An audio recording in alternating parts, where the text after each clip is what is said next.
Красноармейцы и краснофлотцы, командиры и политработники, рабочие и работницы, колхозники и колхозницы, работники интеллигентного труда, братья и сестры в тылу наших врагов, временно подпавшие под иго немецких разбойников, наши славные партизаны и партизанки, разрушающие тылы наших врагов. От имени советского правительства и нашей большевистской партии приветствую и поздравляю вас. Pozdravljeni, dragi gledalci! Danes bomo zopet odšli v drugo svetovno vojno in danes bomo odšli v leto 1941 in spregovorili o bitki za Moskvo. Bitka za Moskvo oziroma operacija Tajfun je ena izmed največjih in najpomembnejših bitk druge svetovne vojne. Na 600 km dolgem sektorju na vzhodni fronti sta se bojevali vojaški velesili, Tretji rajh pod vodstvom Adolfa Hitlerja in Sovjetska zveza pod vodstvom Josipa Visarijonoviča Džugašvilijeva Stalina. Zavzetje največjega mesta Sovjetske zveze je bil eden izmed glavnih ciljev operacije Barbarossa.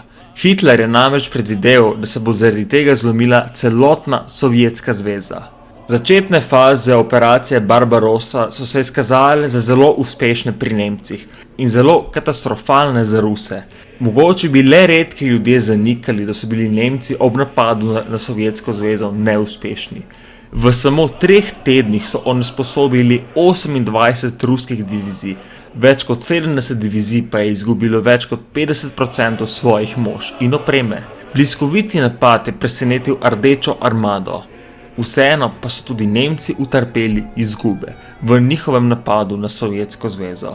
V enem mesecu so izgubili več kot 100.000 vojakov, 50% svojih tankov in okoli 1200 letal. V prvem mesecu so Nemci prodrli v Rusijo in jo opustošili 500 km globoko. Po težkih bojih so zavzeli Smolensk, tudi Rusi so prehajali v močne protinapade. Leta 1941, proti pozni jeseni, 2. oktobra, je osrednja armadna skupina pod vodstvom generala von Bocka spet začela prodirati proti Moskvi. 2 njegova armadna zbora sta bila neposredno usmerjena na prestolnico z jugozahoda, medtem ko je skupina oklepnih divizij na široko obkoljevala ruskega sovražnika na obeh bokih. 8. oktobra je bil zavzet Orel in teden dni kasneje Kalinin. Ker so bili obe ruski krili tako ogroženi in so Nemci silno pritiskali na središče ruske obrambne črte, je maršal Timošenko umaknil svoje čete 65 km zahodno od Moskve in se je tam ukopal. Položaj ruskih čet je bil v tem trenutku izredno resen. Sovjetska vlada, diplomatski zbor in vse industrijske panoge, ki so bile zmožne pomagati, so se preselile v Kujbišev, dobrih 800 km vzhodno od prestolnice. Tam je potekala reorganizacija vojske za veliko protiofenzivo, ki jo je načrtoval Stalin. 19. oktobra je Stalin razglasil v Moskvi obsedeno stanje in izdal dnevno povelje: Moskvo bomo branili do zadnjega. Hkrati pa je Hitler odločil, da se enote iz drugih predelov Rusije premaknejo do Moskve. General von Bock je imel za napad na razpolago 1 milijon mož, 19.500 topov in 950 bojnih letal. Rusi so imeli za branjenje svoje prestolnice na razpolago manj kot pol milijona mož in nekaj več kot 300 bojnih letal. Napad se je začel zelo uspešno za Nemce. Rusi so stežka komunicirali z vso svojo obrambo in pehoto. In pehota se je morala braniti proti tankom brez letalske ali topniške pomoči. Veliko enot Rdeče armade je bilo obkoljenih. Za Nemce pa je tu že nastal prvi problem. Niso mogli kar pustiti 9 ruskih divizij za sabo in nadaljevati proti vzhodu. Teh ujetih armad so se morali lotiti in s tem so upočasnili pohod proti Moskvi in dali Rdeči armadi dovolj prostora, da so reorganizirali obrambo pod poveljstvom Žukova, ki pa nikoli ni izgubil boja. Žukov je organiziral obrambo vzdolž tako imenovane Boshajske črte, Ruski general se je odločil, da bo zgostil svoje enote na 4 kritična območja. Celotna sovjetska zahodna fronta je na novo zaživela. Tovarna avtomobilov se je spremenila v tovarno avtomatskega orožja. Tovarna ur je proizvajala minske detonatorje. Tovarna čokolade pa je proizvajala hrano za fronto. 13. oktobra 1941 so Nemci nadaljevali ofenzivo. Zavzeli so kraje ob Moskvi.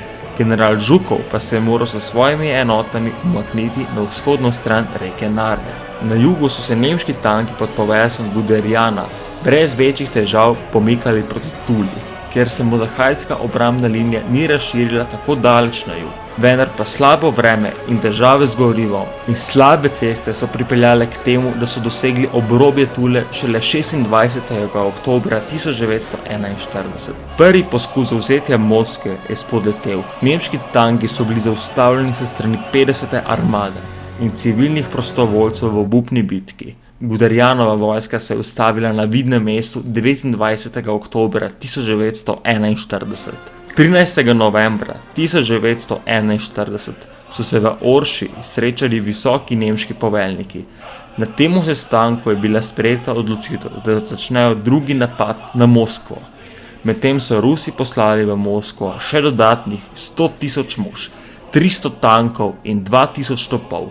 Moskva se je spremenila v utrdbo s 680 km protitankovskih jarkov, 1300 km bodeče žice. Nemci so načrtovali, da bi naredili čim večjo škodo na majhnem območju, saj so verjeli, da bodo tako lažje prodrli v sam center Moskve. To jim je tudi uspelo, vendar so se srečali z divjim ruskim odporom, ki pa ni popustil. Prišli so še 30 km v notranjost, vendar je ruska obramba zdržala. Decembra so Rusi začeli s protiofenzivo, ki se je začela 5. decembra na severu Moskve in 6. decembra na jugu. V samo 20 dneh so Nemci izgubili 155.000 mož, 800 tankov in 300 topov. Januarja 1942 je grožnja Moskvi popustila.